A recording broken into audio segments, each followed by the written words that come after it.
In the mid-1800s, it was common for the mentally ill to become the responsibility of local governments. They typically received no specific care or medical treatments. In 1848, Dorothea Dix championed reform efforts in North Carolina and fought to establish improved care for those with mental illness. Gaining legislative approval in 1849, the hospital opened its doors to its first patients in 1856 as the North Carolina Hospital for the Mentally Ill. Long known by locals simply as the State Hospital or simply Dix Hill, the facility was renamed to Dorothea Dix Hospital in 1956 by the state legislature in order to honor Dorothea Dix.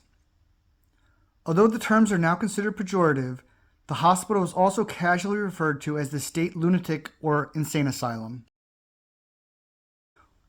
One can only speculate what led to the following individuals to be committed to the state hospital, but we know from records that they all died as inmates. Recent efforts have been made to digitize hospital records and make them available to the public. Perhaps someday soon we will learn what led to their confinement. Charles David Ray was born on October 9, 1875 in Harnett County, North Carolina. He died on December 7, 1910 at 35 years old. According to his death certificate, he died from exhaustion from chronic melancholia. Translated into today's terminology, he died of chronic depression. He is buried here at Harnett Chapel Cemetery in Fuquay-Varina, North Carolina.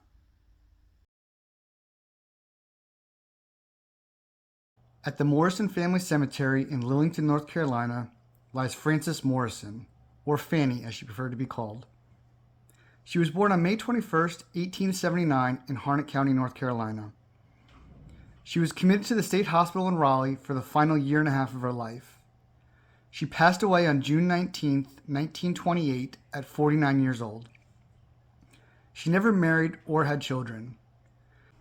The official cause of death, according to her death certificate, was pellagra, which is a systemic disease caused by severe deficiency of niacin, vitamin B3.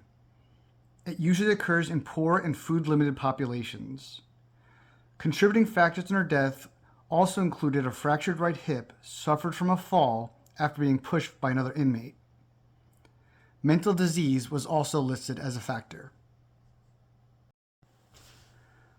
Also at the Morrison Family Cemetery is Frances's older brother, Neil Archibald Morrison. Mr. Neil was born on May 27, 1871, also in Harnett County.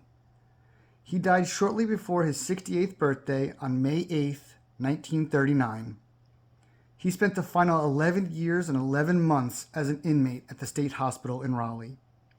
According to his death certificate, he died of chronic myocardial degeneration.